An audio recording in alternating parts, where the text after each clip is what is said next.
ಎಲ್ಲರಿಗೂ ನಮಸ್ಕಾರ.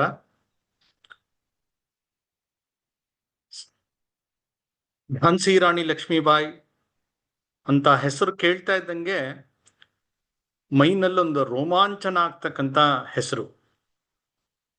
1857 ಹೋರಾಟದ ನಾಯಕರ ಪೈಕಿ ಝಾನ್ಸಿ ರಾಣಿ ಕೂಡ ಒಂದು ಪ್ರಮುಖ ನಾಯಕಿ. ಅವಳ ವಿರುದ್ಧ ಕಡೆ ತನಕ ಹೋರಾಟ ಮಾಡಿ ಅವಳನ್ನ ನೋಡಿದಂತಹ ಬ್ರಿಟಿಷ್ ಅಧಿಕಾರಿ ಸರ್ ಹ್ಯೂಜ್ ರೋಸ್ ಅಂತ ಹೇಳಿ, ಅವನು ಒಂದು ಮಾತು ಹೇಳ್ತಾನೆ. The Indian mutiny had produced one man and that man was A women.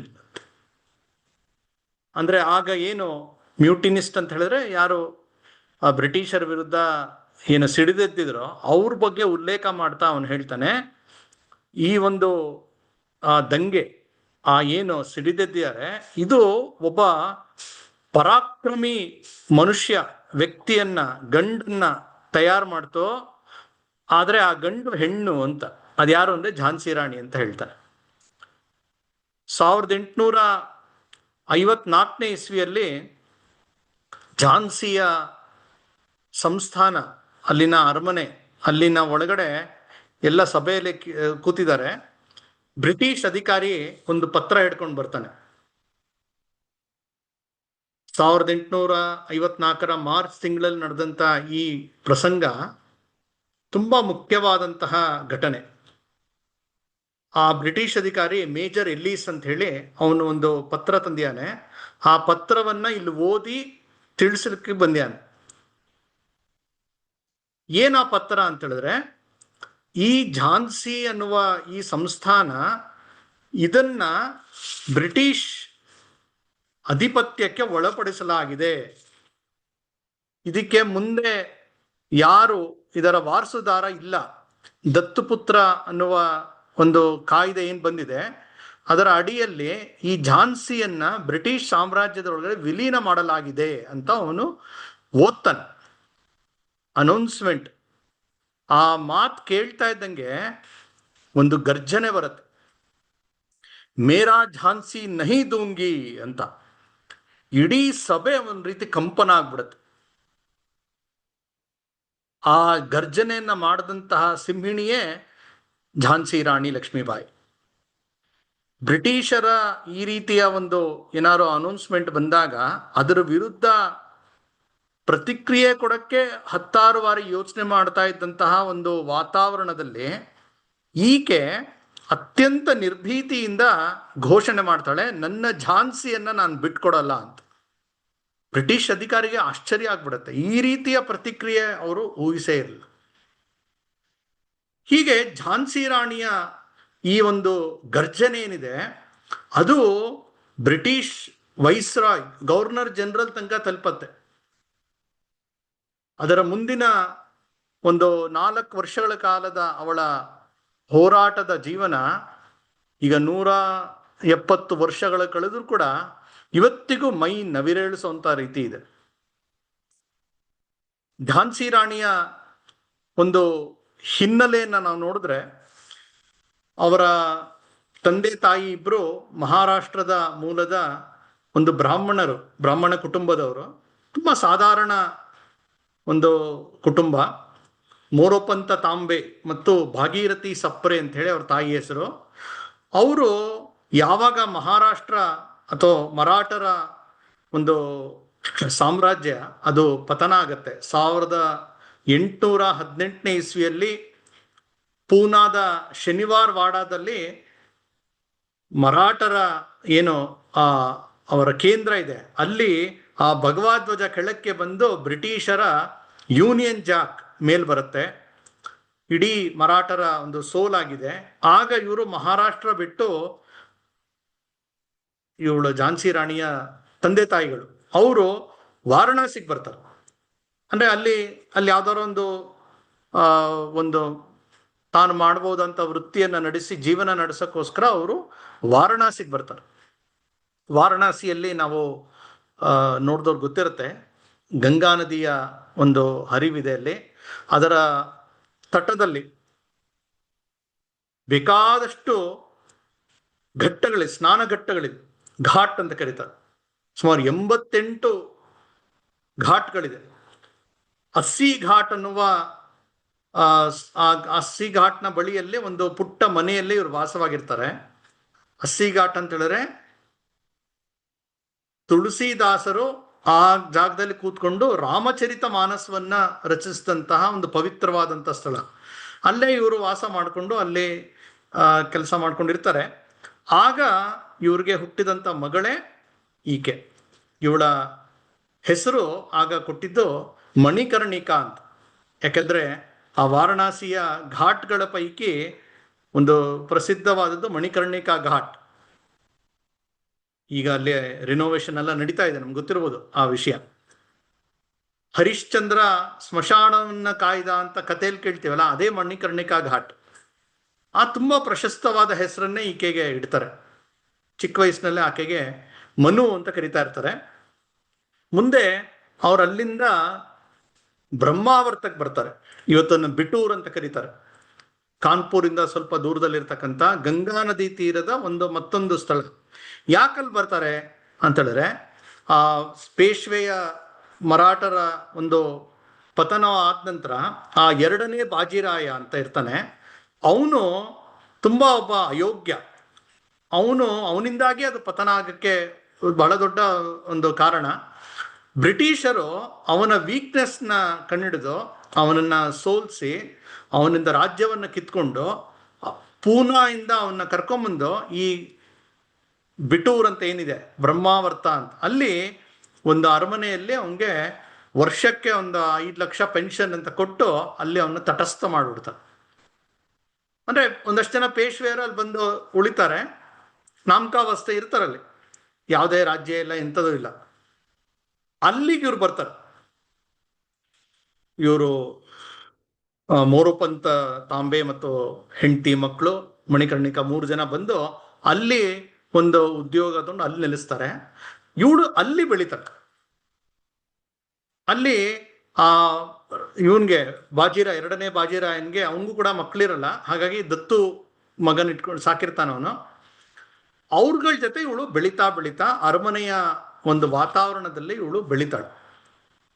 ಇವಳು ತುಂಬಾ ಒಂದು ಚೂಟಿ ಸ್ವಭಾವ, ವಿಪರೀತ ಆಟ, ಕುಣಿಯೋದು, ಮಾಡೋದು, ಅದನ್ನ ನೋಡಿ ಅವಳಿಗೆ ಚಬೇಲಿ ಅಂತ ಕರಿತಾ ಇರ್ತಾರೆ.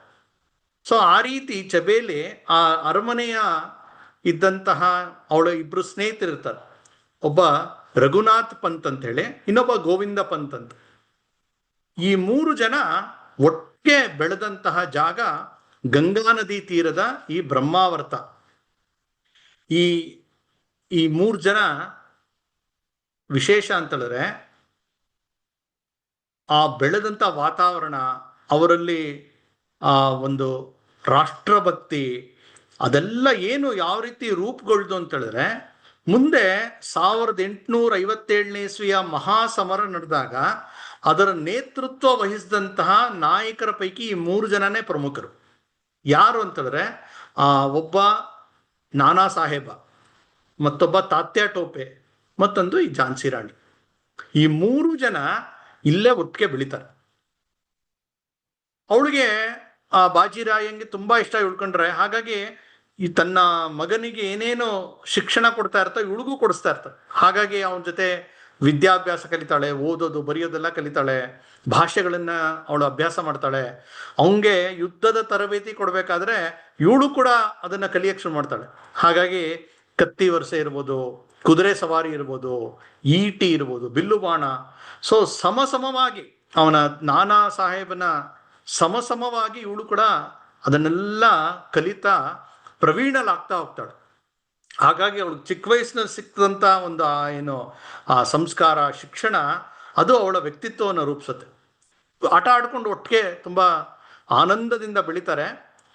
ಒಂದ್ಸಲಿ ಒಂದು ಆನೆ ಸವಾರಿ ಮಾಡ್ಬೇಕಾಗಿರುತ್ತೆ. ಇವಳಿಗಿಂತ ನಾನಾ ಸಾಹೇಬ ಸ್ವಲ್ಪ ದೊಡ್ಡವನು, ಸುಮಾರು ಒಂದು 8-10 ವರ್ಷ ದೊಡ್ಡವನು. ಇವಳಿಗೆ ಅಣ್ಣನ ಥರ. ಅವನು ಇವ್ರನ್ನೆಲ್ಲ ಜೊತೆಗೆ ಜೋಡಿಸ್ಕೊಳ್ತಾ ಇರ್ತಾನೆ. ಒಂದ್ಸಲಿ ಆನೆ ಸವಾರಿ ಮಾಡ್ಬೇಕಾಗಿರುತ್ತೆ. ಅವನ ಆನೆ ಹತ್ಕೊಂಡು ಹೊರಟೇ ಬಿಡ್ತಾನೆ. ಇವಳಿಗೆ ಆಸೆ ಇರುತ್ತೆ, ಯಾರಿಗೆ, ಈ ಚಬೇಲಿ ಮನುಗೆ. ಅವನು ಸುಮ್ಮನೆ ಆಟ, ಮಕ್ಕಳು ಹಾಗೆ ಹೊರಟೋಗ್ತಾನ. ಇವಳು ಜೋರ ಕಿರಿಸ್ತಾಳೆ, ನನಗೂ ಸೇರಿಸ್ಕೋ ಅಂತ. ಅವನು ಇವಳನ್ನ ಕರ್ಕೊಂಡೇ ಹೋಗಲ್ಲ. ಆಗ ಇವಳು ಹೇಳ್ತಾಳೆ, ಇವತ್ತು ನಂಗೆ ಆನೆ ಸವಾರಿಯನ್ನ ನಿರಾಕರಣೆ ಮಾಡಿದ್ಯಾ, ಈ ಒಂದ ಆನೆ ಅಲ್ಲ, ನನ್ನ ಹತ್ರ 10 ಆನೆ ಇರೋ ತರ ನಾನು ಆಗ್ತೀನಿ ನಾನು ಅಂತ ಅವಳು ಒಂದ್ಸರಿ ಕಿರಿಸ್ತಾಳೆ. ಮುಂದೆ ಒಬ್ಬ ಜ್ಯೋತಿಷಿ ಇವರ ಮನೆಗೆ ಬಂದಾಗ ಇವಳ ಒಂದು ಜಾತಕವನ್ನು ನೋಡಿ ಇವಳಿಗೆ ರಾಜಯೋಗ ಇದೆ ಅಂತ ಕೂಡ ಹೇಳಿರ್ತಾರೆ. ಒಂದು 12-13 ವರ್ಷ ಆಗತ್ತೆ. ಆಗಿನ ಕಾಲದಲ್ಲಿ ಆ ವಯಸ್ಸಿನೆಲ್ಲ ಮದುವೆ ಮಾಡ್ತಾ ಇದ್ರು. ಪಕ್ಕದ ಝಾನ್ಸಿ ರಾಜ ಗಂಗಾಧರ್ ರಾವ್ ಅಂತೇಳಿ, ಅವನು ಮದುವೆ ಆಗಿ ಅವರ ಹೆಂಡತಿ ತೀರ್ಕೊಂಡಿರ್ತಾರೆ, ಮಕ್ಕಳಿರಲ್ಲ. ಹಾಗಾಗಿ ಮತ್ತೊಂದು ಮದುವೆ ಮಾಡ್ಕೊಳ್ಬೇಕು ಅಂತ ಅವನಿಗೆ ಹುಡುಕ್ತಾ ಇರ್ತಾರೆ. ಆ ಒಂದು ಸುದ್ದಿ ಬಾಜಿರಾಯಂಗೆ ಗೊತ್ತಾಗಿ, ಈ ತನ್ನ ಒಂದು ಊರಿನಲ್ಲಿ ಬೆಳೀತಾ ಇರತಕ್ಕಂಥ ಈ ಮನು ಯಾರಿದ್ದಾರೆ, ಈಕೆಗೆ ಯಾಕೆ ನಾವು ಮದುವೆ ಮಾಡಬಾರ್ದು ಅಂತ ಸಲಹೆ ಕೊಟ್ಟು ಅವ್ರ ತಂದೆ ತಾಯಿನ ಒಪ್ಪಿ ಒಂದು ಭರ್ಜರಿಯಾಗಿ ಮದುವೆ ಕೂಡ ಯೋಜನೆ ಆಗುತ್ತೆ. 1842 ಇಸ್ವಿ. ಇವಳಿಗೆ ಪ್ರಾಯಶಃ 13-14 ವರ್ಷ ಆಗ 40 ವರ್ಷದ ಗಂಗಾಧರ್ ರಾವ್ ಅವ್ರ ಜೊತೆ ಇವರ ಮದುವೆ ಆಗುತ್ತೆ. ಆ ಗಂಗಾಧರ್ ರಾವ್ ನಿವಾಳ್ಕರ್ ಅಂತೇಳಿ ಅವನು ಝಾನ್ಸಿ ಸಂಸ್ಥಾನದ ಪ್ರಮುಖ ಆಗಿರ್ತಾನೆ. ಇವಳನ್ನ ಮದುವೆ ಮಾಡಿ ಅಲ್ಲಿ ಕೊಡ್ತಾರೆ. ಆಗಿನ ಸಂಪ್ರದಾಯದಂತೆ ಹೆಸರು ಬದಲಾವಣೆ ಮಾಡ್ತಾರೆ ಮದುವೆ ಆದ್ಮೇಲೆ. ಇವತ್ತಿಗೂ ಇದೆ ಅನೇಕ ಕಡೆ ಆ ಪದ್ಧತಿ. ಅವಳಿಗೆ ಲಕ್ಷ್ಮೀಬಾಯಿ, ಇವ್ರ ಮನೆಗೆ ಅವಳು ಲಕ್ಷ್ಮಿ ಬಂದ್ಲು, ಅವಳಿಂದ ಮುಂದೆ ಸಂತಾನ ಲಕ್ಷ್ಮಿಯೂ ಬೇಕಾಗಿದೆ, ಒಟ್ಟು ನಮ್ಮ ಸಮೃದ್ಧಿ ಆಗತ್ತೆ ಅನ್ನುವ ಒಂದು ಸಂಕೇತವಾಗಿ ಅವಳಿಗೆ ಲಕ್ಷ್ಮೀಬಾಯಿ ಅಂತ ಹೆಸರಿಡ್ತಾರೆ. ಆವತ್ತಿನಿಂದ ಅವಳ ಹೆಸರು ಝಾನ್ಸಿಯ ರಾಣಿ ಲಕ್ಷ್ಮೀಬಾಯಿ ಅನ್ನುವ ಬರುತ್ತೆ. ಪುಣ್ಯವತಿ ಮತ್ತು ವೇತ್ರವತಿ ನದಿ, 2 ನದಿಗಳ ಮಧ್ಯೆ ಇರತಕ್ಕಂತಹ ಊರು ಈ ಝಾನ್ಸಿ. ಆ ಝಾನ್ಸಿಗೆ ಇವಳು ಬಂದು ತಲುಪ್ತಾಳೆ. ಇವಳ ದಿನಚರಿಯನ್ನ ಆಗಿನ ಕಾಲದ ಪ್ರತ್ಯಕ್ಷದರ್ಶಿಗಳು ಅದನ್ನ ದಾಖಲೆ ಮಾಡಿದ್ದಾರೆ. ಒಬ್ರು ಮಹಾರಾಷ್ಟ್ರದ ಒಬ್ಬ ಒಂದು ಮನೆಯ ಬ್ರಾಹ್ಮಣ ಮನೆಯವರು, ಅವ್ರಿಗೆ ಯಾವುದೇ ಉದ್ಯೋಗ ಇರಲ್ಲ. ಯಾರೋ ಹೇಳ್ತಾರೆ, ಗ್ವಾಲಿಯರ್ನಲ್ಲಿ ಯಾರೋ ದೊಡ್ಡ ಯಾಗ ಮಾಡ್ತಾ ಇದ್ದಾರೆ, ಅಲ್ಲಿಗೆ ಹೋದ್ರೆ ನಾವು ಕೂಡ ಅದರ ಒಂದು ಋತ್ವಿಜರಾಗ್ಬೋದು, ಅದರ ಮಂತ್ರ ಪಠಣ ಮಾಡಿದ್ಮೇಲೆ ನಮಗೆ ದಕ್ಷಿಣ ಎಲ್ಲ ಸಿಗತ್ತೆ ಅಂತ ಹೇಳಿ ಅವರು ಹೊರಡ್ತಾರೆ. ಇದರಿಂದ ಮಹಾರಾಷ್ಟ್ರದ ಒಂದು ಯಾವುದೋ ಹಳ್ಳಿಯಿಂದ ಒಬ್ಬ ಯುವಕ ಮತ್ತು ಅವರ ಚಿಕ್ಕಪ್ಪ ಇಬ್ರು ಅವರು ಬರ್ತಾರೆ. ಆ ಸಮಯದಲ್ಲಿ 1857 ಯುದ್ಧ ಎಲ್ಲ ನಡೆಯುತ್ತೆ. ಅವರು ಆ ಸಮಯದಲ್ಲಿ ಇಡೀ ದೇಶವನ್ನ ಸುತ್ತಾಡಿದ್ದಾರೆ. ಆ ಯುದ್ಧವನ್ನ ಪ್ರತ್ಯಕ್ಷ ನೋಡಿದಂಥವ್ರು. ಅವರು ಝಾನ್ಸಿಯ ಅರಮನೆಗೂ ಬಂದಿದ್ದಾರೆ. ಈ ಎಲ್ಲಾ ದಾಖಲೆಗಳನ್ನ ಅವರು ಬರೆದಿಟ್ಟಿದ್ದಾರೆ. ನನ್ನ ಪ್ರವಾಸ ಅಂತ ಕನ್ನಡಕ್ಕೂ ಬಂದಿದೆ, ಮಾಜಾ ಪ್ರವಾಸ್ ಅಂದ್ಬಿಟ್ಟು ಮರಾಠಿಯಲ್ಲಿ ಬರೆದಿದ್ದಾರೆ. 1857 ಕುರಿತಾಗಿರ್ತಕ್ಕಂಥ ಒಂದು ಅಧಿಕೃತವಾದಂತಹ ಒಂದು ಪುಸ್ತಕ ಅದು, ಪ್ರತ್ಯಕ್ಷದರ್ಶಿ. ಅವರು ಝಾನ್ಸಿ ರಾಣಿಯ ಒಂದು ದಿನಚರಿಯನ್ನ ಅವರು ವರ್ಣನೆ ಮಾಡ್ಯಾರ, ಹೇಗೆ ಅವಳು ದಿನನಿತ್ಯ ಚಟುವಟಿಕೆ ಇರ್ತಾ ಇತ್ತು ಅಂತ. ದಿನ ಬೇಗ ಎದ್ದೇಳುವಂಥದ್ದು, ಎದ್ದ ನಂತರ ವ್ಯಾಯಾಮ, ಅದಾದ್ಮೇಲೆ ಜಿಮ್ ಅಂತಾರಲ್ಲಿ ಆ ಥರ ಎಲ್ಲ ಭಾರ ಎತ್ತುವಂಥದ್ದು, ಕುಸ್ತಿ ಆಡುವಂಥದ್ದು, ಮಲ್ಲಕಂಬ ತುಂಬಾ ಇಷ್ಟ ಅವಳಿಗೆ, ಆಮೇಲೆ ಕುದುರೆ ಸವಾರಿ. ಒಂದು ರೀತಿ ಅವಳು ರಾಣಿಯಾಗಿ ಮತ್ತು ಒಂದು ರೀತಿಯ ಅವಳು ಸೈನಿಕಳಾಗಿ ಸದಾ ಅವಳು ತನ್ನನ್ನು ತಾನು ಶಾರ್ಪ್ ಮಾಡ್ಕೊಳ್ತಾನೆ ಇರ್ತಾಳೆ. ಅವಳ ಸ್ವಭಾವ ದಿನಚರಿಯಲ್ಲೇ ಆ ರೀತಿ ಇರುತ್ತೆ. ಮತ್ತೆ ಆಧ್ಯಾತ್ಮಿಕತೆ ಕೂಡ ತುಂಬ ಅವಳು ಅಳವಡಿಸ್ಕೊಂಡಿರ್ತಾಳೆ. ಪ್ರತಿನಿತ್ಯ ರಾಮನಾಮವನ್ನ ಅವಳು ಜಪ ಮಾಡಬೇಕು, 1100 ಸಲ ಅವಳು ಜಪ ಮಾಡ್ತಾಳೆ. ಆಮೇಲೆ ಅಧ್ಯಯನ ಕೂಡ ಅವಳು ಭಾಷೆ ಎಲ್ಲ ಕಲ್ತಿರ್ತಾಳೆ. ಸಂಸ್ಕೃತ ಬರುತ್ತೆ, ಹಿಂದಿ ಬರುತ್ತೆ, ಮರಾಠಿ ಬರುತ್ತೆ, ಪಾರ್ಸಿ ಭಾಷೆ ಕೂಡ ಬರುತ್ತೆ.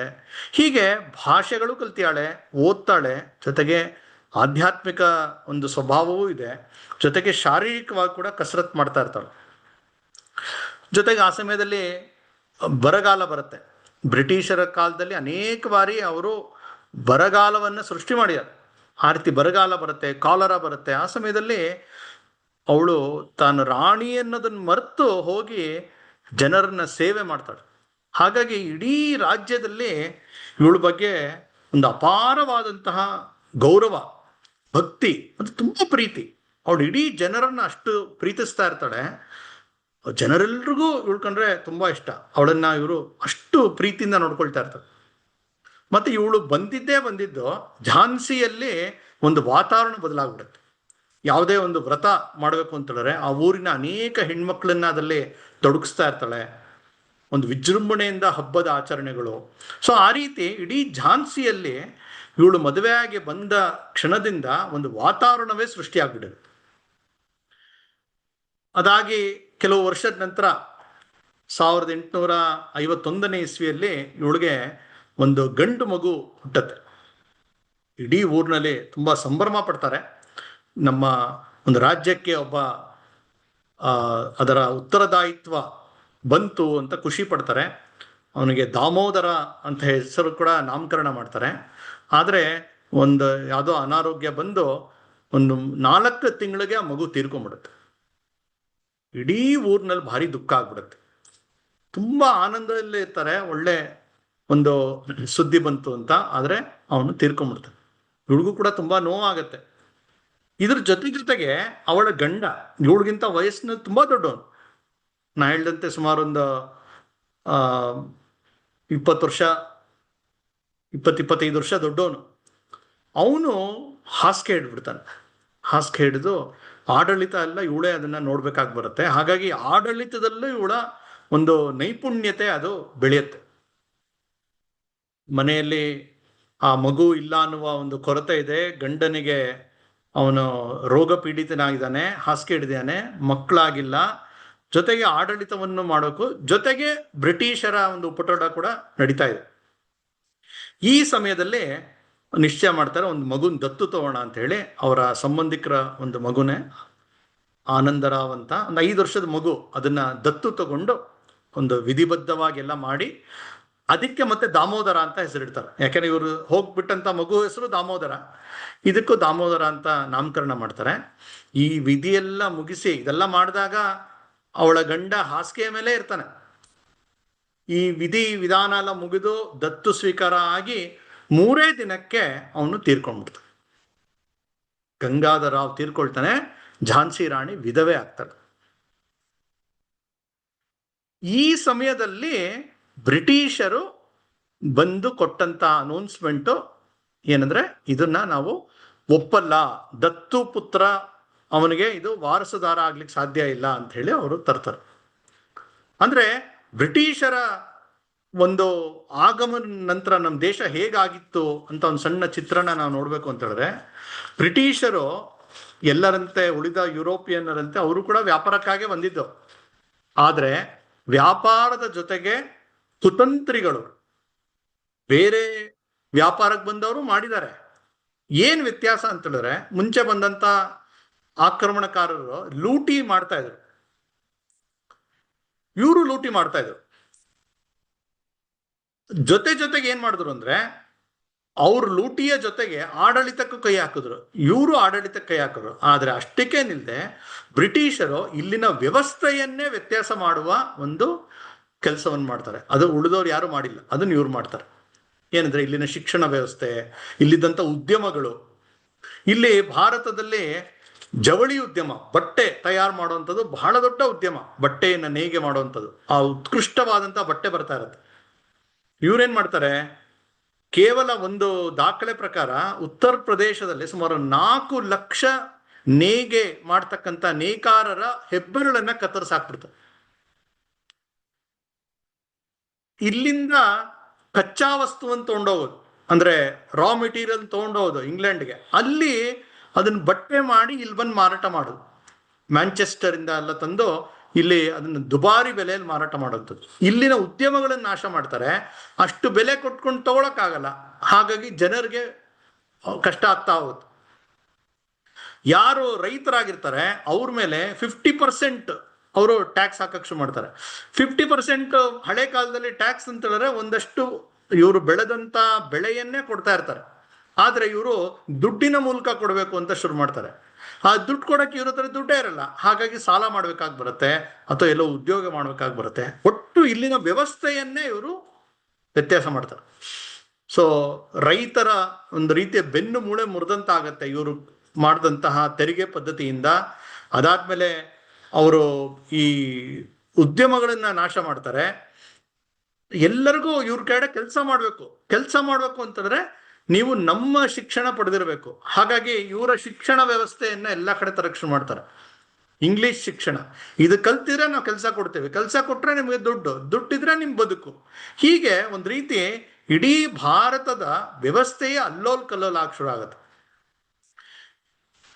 ಜಹಾಂಗೀರ್ ಕಾಲದಲ್ಲಿ ಬ್ರಿಟಿಷ್ ಅವರು ಮೊದಲನೇ ಬಾರಿ ಸೂರತ್ನಲ್ಲಿ ನಾವು ವ್ಯಾಪಾರ ಮಾಡ್ತೀವಿ, ನಮ್ಮ ವ್ಯಾಪಾರಕ್ಕೆ ನೀವು ತೆರಿಗೆಯನ್ನ ವಿನಾಯಿತಿ ಮಾಡಿ ಅಂತ ಕೇಳಿಕೊಂಡಾಗ ಸೂರತ್ನಲ್ಲಿ ಮೊದಲನೇ ಬಾರಿ ಜಹಾಂಗೀರ್ ಅವನು ಕೊಟ್ಟಿರ್ತಾನೆ. ಅಲ್ಲಿಂದ ಶುರು ಆಗಿದ್ದು ಒಂದೊಂದೇ ಕಡೆ ತಮ್ಮ ಒಂದು ಕಬಂಧ ಬಾಹುವನ್ನ ಅವರು ವಿಸ್ತಾರ ಮಾಡ್ತಾ, ಆ ರಾಜ್ಯ ಯಾರು ಇವ್ರಿಗೆ ಆತಿಥ್ಯ ಕೊಟ್ರೋ, ಸಹಕಾರ ಕೊಟ್ರೋ, ವಿನಾಯಿತಿ ಕೊಟ್ರೋ ಅವ್ರುಗಳನ್ನೇ ಇವರು ಮೋಸದಿಂದ ವಶಪಡಿಸ್ಕೊಳ್ತಾ ನೋಡ್ತಾ ಬಹುತೇಕ ಭಾರತದ ಭೂಭಾಗಗಳು ಇವರು ವಶಪಡಿಸ್ಕೊಂಡ್ಬಿಟ್ಟಿರ್ತಾರೆ ಮೋಸದಿಂದ.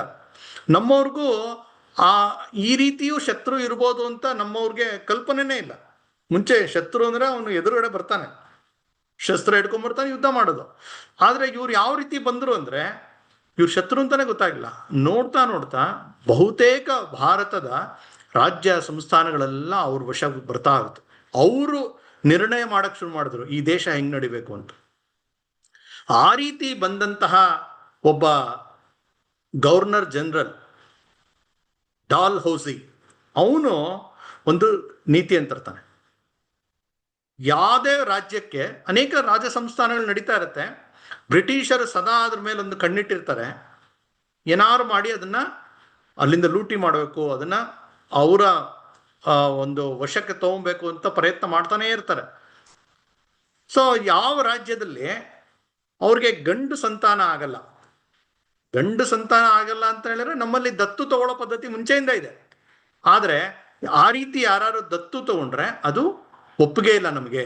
ಅಂತಹ ಸಂಸ್ಥಾನಗಳು ಆಟೋಮೆಟಿಕ್ ಆಗಿ ಅದು ಬ್ರಿಟಿಷ್ ಆಳ್ವಿಕೆಗೆ ಸೇರ್ಪಡುತ್ತೆ ಅಂತ ಹೇಳಿ ಒಂದು ಕಾಯ್ದೆಯನ್ನೇ ತಂದ್ಬಿಡ್ತಾನೆ. ಅದನ್ನ ಮಾಡ್ತಿರ್ತಾರೆ ಮುಂಚೆ. ಈ ಡಾಲೌಸಿ ಬಂದ್ಮೇಲೆ ಆ ಒಂದು ಕಾಯ್ದೆಯನ್ನೇ ತರ್ತಾನೆ, ಡಾಕ್ಟ್ರಿನ್ ಆಫ್ ಲ್ಯಾಪ್ಸ್ ಅಂತ, ದತ್ತು ಮಕ್ಕಳ ಈ ಕಾಯ್ದೆ ಹೇಗೆ ಅಂತ ಹೇಳಿದ್ರೆ ಒಂದೊಂದೇ ರಾಜ್ಯಗಳು ಇವರ ನಮ್ ಕೈ ಬಿಡ್ತಾ ಹೋಗುತ್ತೆ. ಉದಾಹರಣೆಗೆ ಸತಾರ, ತಂಜಾವೂರು, ದಕ್ಷಿಣದ ತಂಜಾವೂರು, ನಾಗ್ಪುರ. ಸತಾರದಲ್ಲಿ ಅವನ ರಾಜ್ಯ ಕಳ್ಕೊಂಡಾಗ ಆ ರಾಜ ಇದು ಅನ್ಯಾಯ, ಇದು ನಾನು ಹೋರಾಟ ಮಾಡ್ತೀನಿ, ಹಾಗಾಗಿ ತನ್ನ ಒಬ್ಬ ಪ್ರತಿನಿಧಿಯನ್ನ ಇಂಗ್ಲೆಂಡ್ ಕಳಿಸ್ತಾನೆ, ರಂಗೋ ಬಾಪೂಜಿ ಅಂತ ಹೇಳಿ. ಅವ್ರಿಗೇನಂದ್ರೆ ಇವ್ರು ಇಲ್ಲಿ ಬಂದಿರೋ ಈಸ್ಟ್ ಇಂಡಿಯಾ ಕಂಪನಿ ಅವ್ರು ಅನ್ಯಾಯ ಮಾಡ್ತಾ ಇದಾರೆ, ಇವರ ಕೇಂದ್ರ ಯಾವುದು ಅಂದ್ರೆ ಇಂಗ್ಲೆಂಡ್, ಅಲ್ಲಿಗೆ ಹೋಗಿ ಕೋರ್ಟ್ನಲ್ಲಿ ನಾವು ಇದನ್ನ ಗೆಲ್ಬೇಕು, ಹೋರಾಟ ಮಾಡ್ಬೇಕು ಅಂತ ಅವನು ರಂಗೋ ಬಾಪೂಜಿ ಅಂತ ಅತ್ಯಂತ ಚಾಣಾಕ್ಷ ವ್ಯಕ್ತಿ. ಅವನು ಸತಾರ ಸಂಸ್ಥಾನದಿಂದ ಇಂಗ್ಲೆಂಡ್ ಹೋಗ್ತಾನೆ. ಇಂಗ್ಲೆಂಡ್ ಹೋದ್ಮೇಲೆ ಗೊತ್ತಾಗತ್ತೆ ಈ ಬ್ರಿಟಿಷರೆಲ್ಲ ಒಂದೇ, ಎಲ್ಲ ಮೋಸಗಾರರೇ, ಯಾವ ನ್ಯಾಯಾಧೀಶ, ಕಾನೂನು ಎಲ್ಲವೂ ಸುಳ್ಳು, ಅವ್ರು ತಮ್ಗೆ ಹೇಗ್ ಬೇಕೋ ಅದ್ ಮಾಡ್ತಾರೆ ಅಂತ ಅವನ್ಗೆ ಅಲ್ಲಿ ಹೋದ್ಮೇಲೆ ರಿಯಲೈಸ್ ಆಗುತ್ತೆ. ಅದೇ ರೀತಿ ಈ ಬ್ರಹ್ಮಾವರ್ತದಲ್ಲಿ ಇದ್ದಂತಹ ಆ ಬಾಜಿರಾಯ, ಎಲ್ಲಿ ನಾನಾ ಸಾಹೇಬ್ ಪೇಶ್ವೆ, ತಾತ್ಯಾ ಟೋಪಿ, ಈ ಝಾನ್ಸಿ ರಾಣಿ ಎಲ್ಲ ಬೆಳೆದ್ರು, ಆ ಸಂಸ್ಥಾನದ ಅವನು ರಾಜನಾಗಿದ್ದಂತಹ ಎರಡನೇ ಬಾಜಿರಾಯ, ಅವನು ಕೂಡ ಸುಮಾರು ಅದೇ ಸಮಯದಲ್ಲಿ ಸಾಯ್ತಾನೆ. ಸತ್ತಾಗ ಇಮಿಡಿಯೇಟ್ ಆಗಿ ಅವನ ಮಗ ನಾನಾ ಸಾಹೇಬನ್ಗೆ ಅದು ಏನೇ ಸೌಲಭ್ಯಗಳು ಮುಂದುವರಿಬೇಕಾಯ್ತು. ಆದ್ರೆ ಬ್ರಿಟಿಷರು ನೀ ದತ್ತು ಮಗ ಆದ್ರಿಂದ ನಿನ್ಗೆ ಯಾವುದೇ ರೀತಿ ಪೆನ್ಷನ್ ಬರಲ್ಲ, ಮತ್ತೆ ಯಾವುದೇ ನಿಂಗೆ ಸೇರಿದ್ದಲ್ಲ ಅಂತ ಹೇಳಿ ಅವರು ಅನೌನ್ಸ್ಮೆಂಟ್ ಮಾಡ್ಬಿಡ್ತಾರೆ. ಎಷ್ಟು ಮಟ್ಟಿಗೆ ಅಂದ್ಬಿಟ್ರೆ ಆ ನಾನಾ ಸಾಹೇಬನಿಗೆ ತನ್ನ ತಂದೆಯ ತಿಥಿಯಲ್ಲಿ ಅವನು ದಾನ ಕೊಡ್ಬೇಕು. ತಿಥಿಯ ಒಂದು 13 ದಿವಸದಲ್ಲಿ ಆ ಕಾರ್ಯದಲ್ಲಿ ಆ ದಾನ ಕೊಡಕ್ಕೂ ಏನೂ ಇಲ್ಲ ಅನ್ನೋ ಸ್ಥಿತಿ ಆಗ್ಬಿಡುತ್ತೆ. ಅಷ್ಟು ಒಂದು ನಿರ್ಗತಿಕ ಆಗ್ಬಿಡ್ತ. ಅವನು ಕೂಡ ತನ್ನ ಒಬ್ಬ ಆಪ್ತ ಸ್ನೇಹಿತನ್ನ ಇಂಗ್ಲೆಂಡ್ ಕಳ್ಸ್ಕೊಡ್ತಾನೆ. ಅವನ ಹೆಸರು ಅಜೀಮುಲ್ಲಾ ಖಾನ್ ಅಂತೇಳಿ. ಇವನ ಪರಮ ಆಪ್ತ, ಅತ್ಯಂತ ಪ್ರತಿಭಾವಂತ, ಅನೇಕ ಭಾಷೆಗಳು ಮಾತಾಡ್ತಾನೆ. ಅವನ್ನ ಇಂಗ್ಲೆಂಡ್ ಕಳ್ಸ್ಕೊಡ್ತಾನೆ. ಇಲ್ಲಿ ಸತಾರದಿಂದ ರಂಗೋ ಬಾಪೂಜಿ ಹೋಗಿದ್ದಾರೆ, ಅಲ್ಲಿ ನಾನಾ ಸಾಹೇಬ್ ಕಳಿಸಿದಂತ ಅಜೀಮುಲ್ಲಾ. ಸೊ ಇಬ್ರು ಅಲ್ಲಿ ಹೋಗ್ತಾರೆ. ಅಜೀಮುಲ್ಲಾ ಕೂಡ ಸಾಕಷ್ಟು ಪ್ರಯತ್ನ ಮಾಡ್ತಾನೆ, ಅಲ್ಲಿನ ಸಂಸದರುಗಳ ಮೂಲಕ ಅಲ್ಲಿನ ಪಾರ್ಲಿಮೆಂಟ್ ನಲ್ಲಿ ಈ ಒಂದು ವಿಚಾರವನ್ನು ತರಕ್ ಪ್ರಯತ್ನ ಮಾಡ್ತಾನೆ. ಯಾವುದು ಇದು ನಡೆಯಲ್ಲ ಅನ್ನೋದು ಅವ್ನಿಗೆ ಖಚಿತ ಆಗುತ್ತೆ. ಅಂದ್ರೆ ಇದೆಲ್ಲ ಬರೀ ಮೋಸ ಮಾಡ್ತಾ ಇದ್ದಾರೆ ಬ್ರಿಟಿಷರು ಅನ್ನೋದು ಅವ್ರಿಗೆ ರಿಯಲೈಸ್ ಆಗುತ್ತೆ. ಅಲ್ಲಿ ಅವರಿಬ್ರು ಸ್ನೇಹಿತರಾಗ್ತಾರೆ. ಜೊತೆಗೆ ರಂಗೋ ಬಾಪೂಜಿ ಮತ್ತೆ ಅಜೀಮುಲ್ಲಾ ಬರೀ ನಮ್ಮ ಸಂಸ್ಥಾನ ಅಲ್ಲ, ಇಡೀ ದೇಶಕ್ಕೆ ಈ ರೀತಿ ಅನ್ಯಾಯ ಆಗ್ತಾ ಇರೋದ್ರಿಂದ ನಾವು ಈ ಬ್ರಿಟಿಷರನ್ನೇ ಇಲ್ಲಿಂದ ಹೊಡೆದೋಡಿಸುವ ಒಂದು ಯೋಜನೆ ಮಾಡಬೇಕು ಅಂತ ಹೇಳಿ ಅವರು ಮಾಡಿದಂತ ಆ ಒಂದು ಯೋಜನೆಯೇ 1857 ಯುದ್ಧದ ಒಂದು ರೀತಿಯ ಬೀಜಾಂಕುರ ಅಂತ ಹೇಳ್ಬೋದು. ಅವ್ರು ವಾಪಸ್ ಬರ್ತಾರೆ, ಬಂದು ಇಲ್ಲಿ ನಾನಾ ಸಾಹೇಬನ ಜೊತೆ ಕೂತ್ಕೊಂಡು ಇದ್ರ ಚಿಂತನೆ ಯೋಜನೆ ಮಾಡ್ತಾ ಹೋಗುದು. ಗುಟ್ಟಲ್ಲಿ ಮಾಡ್ಬೇಕು, ಸ್ವಲ್ಪ ಗೊತ್ತಾಗ್ಬಿಟ್ರು ಸರ್ವನಾಶ. ಹಾಗಾಗಿ ಈ ಎಲ್ಲಾರು ನಾನಾ ಸಾಹೇಬ, ತಾತ್ಯಾ ಟೋಪಿ, ಝಾನ್ಸಿ ರಾಣಿ, ಹೀಗೆ ಆಗಿನ ಕಾಲದ ಎಲ್ಲಾ ಪ್ರಮುಖರು ಸೇರಿ ಗುಟ್ಟಾಗಿ ಸೇರ್ತಾರೆ. ಈ ಝಾನ್ಸಿ ರಾಣಿಯ ಮಗ ದಾಮೋದರ, ಅವನ ಉಪನಯನ ಅನ್ನುವ ಕಾರ್ಯಕ್ರಮದ ನಿಮಿತ್ತ ಎಲ್ಲರೂ ಅಲ್ಲಿ ಸೇರ್ತಾರೆ. ಅಲ್ಲಿ ಇದರ 1857 ಒಂದು ಕಾರ್ಯ ಯೋಜನೆ ಆಗುತ್ತೆ. ಏನ್ ಮಾಡಬೇಕು, ಯಾವಾಗ ಮಾಡಬೇಕು, ಹೆಂಗೆ, ಯಾಕೆಂದ್ರೆ ಆಗಿನ ಪರಿಸ್ಥಿತಿಯಲ್ಲಿ ಕಮ್ಯುನಿಕೇಶನ್ ಭಾರಿ ಚಾಲೆಂಜ್ ಇತ್ತು. ಹಾಗಾಗಿ ಕಮ್ಯುನಿಕೇಶನ್ ಹೇಗೆ, ಸಮಾಜವನ್ನ ಹೆಂಗೆ ತೊಡಗಿಸ್ಕೋದು, ಮತ್ತೆ ಮುಖ್ಯವಾಗಿ ನಮ್ಮ ಸೈನಿಕರು ಬೇಕು, ಸೈನಿಕರ ಮಧ್ಯೆ ಈ ವಿಚಾರವನ್ನು ತಗೊಂಡೋದು ಹೆಂಗೆ, ಈ ರೀತಿ ಅತ್ಯಂತ ಅದ್ಭುತವಾದಂತ ಯೋಜನೆಯನ್ನ ಮಾಡ್ತಾರೆ. ಆ ಯೋಜನೆಯನ್ನೇ ನಾವು ಗಂಟೆಗಟ್ಟಲೆ ಹೇಳ್ಬೋದು, ಅಷ್ಟು ಅದ್ಭುತವಾದಂತಹ ಗುಪ್ತ ಯೋಜನೆ. ಏನಂತಂದ್ರೆ ಎಲ್ಲ ಕಡೆ ಈ ಕ್ರಾಂತಿಯ ಸುದ್ದಿ ಹರಡಬೇಕು. 1857 ಅನ್ನುವ ವರ್ಷ ಒಂದು ದೃಷ್ಟಿಯಲ್ಲಿ ವಿಶೇಷ ಏನಂದ್ರೆ 1757 ಇಸ್ವಿ ಅಂದ್ರೆ 100 ವರ್ಷದ ಹಿಂದೆ ಸರಿಯಾಗಿ ಬ್ರಿಟಿಷರು ಪ್ಲಾಸಿ ಕದನ ಅಂತ ನಡೆದಿರುತ್ತೆ. ಆ ಯುದ್ಧದ ನಂತರ ಇಡೀ ಭಾರತವನ್ನ ಅವರು ತಮ್ಮ ವಶಕ್ಕೆ ತಗೊಂಡಂತ ವರ್ಷ ಅದು. ಅದಾಗಿ 100ನೇ ವರ್ಷ ಬರ್ತಾ ಇದೆ 1857. ಸೊ ಹಾಗಾಗಿ ಒಂದು ವಾತಾವರಣ ಕ್ರಿಯೇಟ್ ಮಾಡ್ಬೇಕು. ಏನಂದ್ರೆ 100 ವರ್ಷ ಮುಗಿದಾಗ ಈ ಕೆಂಪು ಮೂತಿಯ ಜನರು ಇವರು ರತ್ನಕಾರಿ ಸಾಯೋರಿದ್ದಾರೆ, ಅವರು ಈ ದೇಶವನ್ನ ಬಿಟ್ಟೋಗೋರಿದ್ದಾರೆ ಅಂತ ಜನಮಾನಸದಲ್ಲಿ ಮೂಡಿಸ್ಬೇಕಲ್ಲ, ಆ ಸುದ್ದಿಯನ್ನು ಹರಡ್ಬೇಕಲ್ಲ.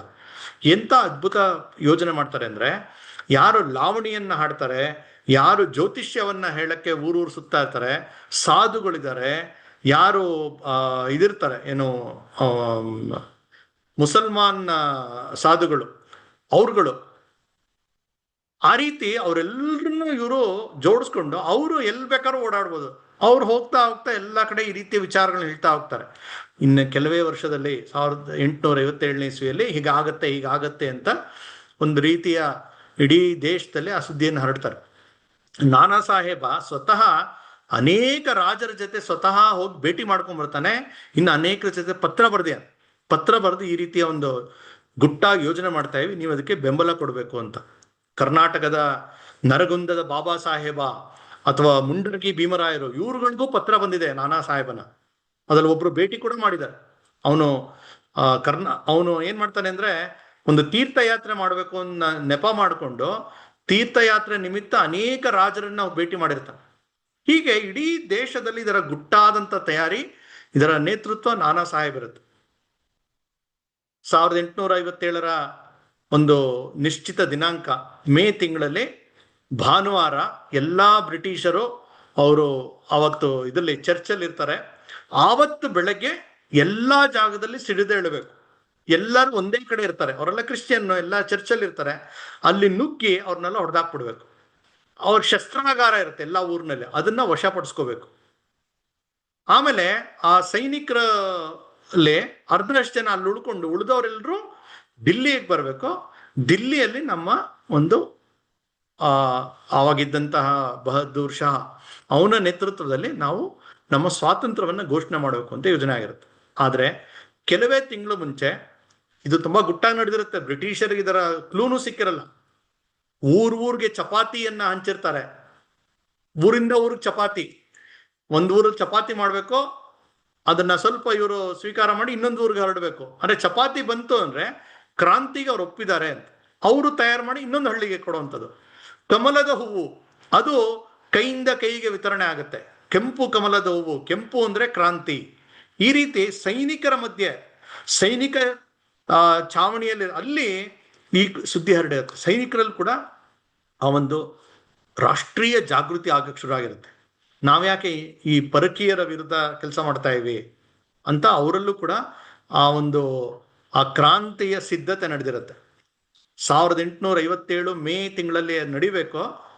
2 ತಿಂಗಳು ಮುಂಚೆನೆ ಮಂಗಲ್ ಪಾಂಡೆಗೆ ತಡ್ಕೊಳಕ್ಕಾಗಲ್ಲ, ಒಂದು ಸಣ್ಣ ಯಾವುದೋ ಕಾರಣದಲ್ಲಿ ಅವನು ಸಿಡಿದೆದ್ಬಿಡ್ತಾನೆ. ಅವನ್ನ ಹಿಡಿಬೇಕು ಅಂತ ಹೋದಾಗ ಅವರ ಇಡೀ ಜೊತೆಗಾರರು ಎಲ್ಲರೂ ಕೂಡ ಅವನ್ ಬೆಂಬಲ ಆಗ್ತಾರೆ. ಬ್ರಿಟಿಷರ್ಗೆ ಏನೋ ನಡೀತಾ ಇದೆ ಅಂತ ಒಂದು ಕ್ಲೂ ಸಿಕ್ಬಿಡುತ್ತೆ. 1857 ಮೇ 10ನೇ ತಾರೀಕು ಮೀರತ್ನಲ್ಲಿ ಇದರ ಕ್ರಾಂತಿ ಮುಳುಗುತ್ತೆ. ಸ್ವಲ್ಪ ಬೇಗ ಆಗ್ಬಿಡುತ್ತೆ. ಕೆಲವ್ರಿಗೆ ಕನ್ಫ್ಯೂಷನ್, ನಾವು ಒಬ್ರೊಬ್ರಿಗೆ ಒಂದೊಂದು ಡೇಟ್ ಕೊಟ್ಟಿರ್ತಾರೆ, ಈ ಸಮಯದಲ್ಲಿ ನೀವು ಶುರು ಮಾಡಬೇಕು ಅಂತ. ಆದ್ರೆ ಕೆಲವು ಕಡೆ ಬೇಗ ಶುರು ಆದಾಗ ಸಣ್ಣ ಗೊಂದಲ ಆಗುತ್ತೆ. ಇದು ಬ್ರಿಟಿಷರ್ಗೆ ಅನುಕೂಲ ಆಗ್ಬಿಡುತ್ತೆ. ಆ ಹೋರಾಟ ನಡೀತಾ ಬರುತ್ತೆ. ಆ ನಡೀತಾ ಅದು ಝಾನ್ಸಿಗೂ ಸಹಜವಾಗಿ ತಲುಪತ್ತೆ. ಝಾನ್ಸಿಲಿ ಏನಾಗಿದೆ ಅಂತ ಹೇಳಿದ್ರೆ, ನಾಗಲೇ ಹೇಳ್ದಂತೆ ಇದಕ್ಕೆ 3 ವರ್ಷದ ಮುಂಚೆ 57ಕ್ಕೆ 3 ವರ್ಷದ ಮುಂಚೆ ಅವಳ ಗಂಡ ತೀರ್ಕೊಂಡಿಯಾನೆ. ಇವ್ರಿಗೆ ಇದನ್ನ ಬಿಟ್ಬಿಡ್ಬೇಕು ನೀವು ಅಂತ ಹೇಳಿ ಅವ್ರಿಗೆ ಬ್ರಿಟಿಷರಿಂದ ಒಂದು ಆದೇಶ ಬಂದ್ಬಿಟ್ಟಿದೆ. ನೀ ಇದೆಲ್ಲ ಇರಬಾರ್ದು, ನೀವು ಅರಮನೆಯಲ್ಲೇ ಇರಬಾರ್ದು ಅಂತ ಹೇಳಿ ಬೇರೆ ಕಡೆ ಅವಳಿಗೆ ಇರ್ಬೇಕು ಅಂತ ಬಂದ್ಬಿಟ್ಟಿದೆ. ಇವಳು ಝಾನ್ಸಿ ರಾಣಿ ಎಂತ ಒಂದು ಪ್ರತಿಭಾವಂತ ಒಂದು ಮಹಿಳೆ. ಅವಳು ಏನು ಆದೇಶ ಬರುತ್ತೆ ಅದಕ್ಕೆ ವಿರುದ್ಧ ಉತ್ತರ ಬರೆದು ಪತ್ರ ಬರೀತಾರೆ. ಪತ್ರ ವ್ಯವಹಾರ ನಡೆಯುತ್ತೆ. ಅತ್ಯಂತ ತರ್ಕಬದ್ಧವಾಗಿ ಪತ್ರಗಳು ಹೋಗುತ್ತೆ. ಬ್ರಿಟಿಷರ್ ಅದಕ್ಕೆ ಉತ್ತರ ಬರೀತಾರೆ, ನೀವು ಈ ತರ ವಶಪಡಿಸ್ಕೊಂಡಿರೋದು ಇದು ಸರಿ ಇಲ್ಲ. ಕಡೆಗೆ ಒಬ್ಳು ಆಸ್ಟ್ರೇಲಿಯನ್ ಲಾಯರ್ನ ಅವಳು ಅಪಾಯಿಂಟ್ ಮಾಡ್ತಾಳೆ. ಅಪಾಯಿಂಟ್ ಮಾಡಿ ಅವನ ಮೂಲಕ ಸುಮಾರು ಒಂದು 37 ಪುಟದ ಒಂದು ಲೀಗಲ್ ಇದನ್ನ ಡಾಕ್ಯುಮೆಂಟ್ನ ತಯಾರು ಮಾಡಿ ಅವ್ರು ಸಬ್ಮಿಟ್ ಮಾಡ್ತಾಳೆ. ಇದನ್ನೆಲ್ಲ ಬ್ರಿಟಿಷರು ಮುಂದೆ ಅದನ್ನ ದಾಖಲೆ ಮಾಡ್ತಾಳೆ. ಅವಳ ವಾದದ ವಿಚಾರಗಳು ಎಷ್ಟು ತರ್ಕಬದ್ಧವಾಗಿತ್ತು ಅಂತ. ಹಿಂದೂ ಸಂಪ್ರದಾಯದಲ್ಲಿ ದತ್ತು ಅನ್ನುವುದು ನಮ್ಮಲ್ಲಿ ಇದೆ. ದತ್ತು ಸ್ವೀಕಾರ ಮಾಡುವಂಥದ್ದು ಪದ್ಧತಿ ಇದೆ. ಮತ್ತು ದತ್ತು ಮಗನೇ ಅರ್ಹ. ಮತ್ತೆ ಹಿಂದೂ ಶಾಸ್ತ್ರಗಳು, ಮರಾಠರ ಕೆಲವು ಇತಿಹಾಸದ ಇದು, ಮತ್ತೆ ಬ್ರಿಟಿಷರ್ ಮಾಡ್ಕೊಂಡಂತ ಕೆಲವು ಒಪ್ಪಂದಗಳು, ಇದನ್ನೆಲ್ಲವನ್ನು ಆಕೆ ಕೋಟ್ ಮಾಡ್ತಾ ನೀವು ಮಾಡಿರೋಂಥದ್ದು ತಪ್ಪು ಅಂತ ಎಲ್ಲಾ ರೀತಿ ಪ್ರಯತ್ನ ಮಾಡ್ತಾ ಇರ್ತಾಳೆ. ಆ 3 ವರ್ಷ ನಡೆಯುತ್ತೆ. ಯಾವಾಗಿದು ಆ ಕ್ರಾಂತಿ ಅನ್ನೋದು ಮುಳುಗ್ತೋ ಸಹಜವಾಗಿ ಇಲ್ಲೂ ಕೂಡ ಸೈನಿಕರು ಬ್ರಿಟಿಷರ ಅಧಿಕಾರಿಗಳ ವಿರುದ್ಧ ಸಿಡಿದೇಳ್ತಾಳೆ. ಈ 3 ವರ್ಷದಲ್ಲಿ ಇವಳು ಮಹಿಳೆಯರ ಸೈನ್ಯವನ್ನ ಕಟ್ತಾಳೆ. ಅದರಲ್ಲಿ ಎಲ್ಲಾ ಜಾತಿಯ ಮಹಿಳೆಯರು ಸೇರ್ಕೊಂಡಿರ್ತಾರೆ. ಸಾಮಾನ್ಯವಾಗಿ ಆಗಿನ ಕಾಲದಲ್ಲಿ ಹೆಣ್ಮಕ್ಳು ಹೊರಗಡೆ ಬರಕ್ಕೆ ತೊಂದರೆ ಆಗ್ತಾ ಇತ್ತು, ಬರ್ತಾ ಇರಲ್ಲ, ಪರದೆ ಹಾಕೊಂಡು ಇರಬೇಕು. ಆದ್ರೆ ಇವಳು ಸೈನಿಕ ವೇಷವನ್ನ ಅವಳಿಗೆ ತೊಡಸ್ತಾಳೆ. ಎಲ್ಲಾ ಮಹಿಳೆಯರಿಗೆ ಕುದುರೆ ಸವಾರಿ, ಕತ್ತಿ ವರ್ಸೆ, ಬಿಲ್ಲು ಬಾಣ ಎಲ್ಲ ಶಸ್ತ್ರಾಸ್ತ್ರಗಳ ತಯಾರಿ ಮಾಡ್ತಾಳೆ. ದುರ್ಗಾದಳ ಅಂತ ಹೇಳಿ ಒಂದು ಸೈನ್ಯವನ್ನೇ ಕಟ್ತಾಳೆ. ಜೊತೆಗೆ ಅವಳು ಒಂದು ಯುದ್ಧಕ್ಕೆ ಬೇಕಾದಂತ ತಯಾರಿ, ಒಂದು 3 ತೋಪುಗಳನ್ನ ಅವಳು ಕೊಂಡ್ಕೊಳ್ತಾಳೆ ಬೇರೆ ಕಡೆ ತರಿಸಿ. ಅದಕ್ಕೆ ಹೆಸರು ಹೇಳ್ತಾಳೆ ಭವಾನಿ ಶಂಕರ್, ಘಾನಾಯನ, ಕುಡುಕ್ ವಿಜ್ಲಿ ಅಂತ ಹೇಳಿ. ಈ ರೀತಿ 3 ದೊಡ್ಡ ದೊಡ್ಡ ತೋಪುಗಳು. ಯಾಕಂದ್ರೆ ರಕ್ಷಣೆ ಬೇಕಲ್ಲ, ಎನಿ ಟೈಮ್ ಯುದ್ಧ ಆಗತ್ತೆ, ಅದಕ್ಕೆ ಸಿದ್ಧತೆ ಮಾಡ್ತಾ ಹೋಗ್ತಾಳೆ. ಕುದುರೆಗಳು, ಉತ್ಕೃಷ್ಟವಾದ ಕುದುರೆಗಳನ್ನ ತರಿಸಿ ಇವಳು ಅದನ್ನು ಟ್ರೈನ್ ಮಾಡ್ತಾಳೆ. 3 ಕುದುರೆ ಇವಳ ಹತ್ರ ಇರುತ್ತೆ. ಒಂದು ಪವನ್, ಮತ್ತೆ ಸಾರಂಗ್ ಮತ್ತು ಬಾದಲ್ ಅಂತೇಳಿ. ಆ 3 ಕುದುರೆಯನ್ನ ಇವಳು ಸದಾ ಅವಳ ಒಂದು ಓಡಾಟಕ್ಕೆ, ಅವಳ ನಿತ್ಯದ ಕಸರತ್ ಮಾಡೋಕ್ಕೆಲ್ಲ ಬಳಸ್ತಾ ಇರ್ತಾಳೆ. ಜೊತೆಗೆ ಇವಳಿಗೊಬ್ಳು ಬಲಗೈ ಬಂಟಿ ಒಬ್ಳು ಇರ್ತಾಳೆ, ರೈಟ್ ಹ್ಯಾಂಡ್ ಅಂತಾರಲ್ಲ ನೋಡಿ. ಕೆಲವರೆಲ್ಲ ನಮ್ಮ ಕೆಲವು ಬ್ರಾಹ್ಮಣ, ದಲಿತ ಅಥವಾ ಮೇಲು ಈ ತರದ ಬಗ್ಗೆ ಎಲ್ಲ ಮಾತಾಡ್ತಾರೆ. ಇಲ್ಲಿ ನೋಡಿ, ಝಾನ್ಸಿ ಇವಳು ಮೂಲತಃ ಬ್ರಾಹ್ಮಣ ಕುಟುಂಬದವಳು. ಈಗ ರಾಣಿ ಅದೇ ಕ್ಷತ್ರಿಯಳಾಗಿದ್ದಾಳೆ. ಅವಳ ಜೊತೆ ಇದ್ದಂಥವ್ರು ಎಲ್ಲಾ ಜಾತಿಯವರು ಇದ್ರು, ಯಾವುದೇ ಭೇದ ಭಾವ ಇಲ್ಲ. ಅವಳಿಗೆ ಯಾರು ರೈಟ್ ಹ್ಯಾಂಡ್ ಆಗಿಲ್ಲೋ, ಜಾಲ್ಕರಿ ಬಾಯಿ ಅಂತೇಳಿ ಅವಳೊಬ್ಬಳು ದಲಿತ ಮಹಿಳೆ. ಇವಳು ಎಲ್ಲದಕ್ಕೂ ಅವಳು ಜೊತೆಯಾಗಿ ನಿಂತಿರ್ತಾಳೆ.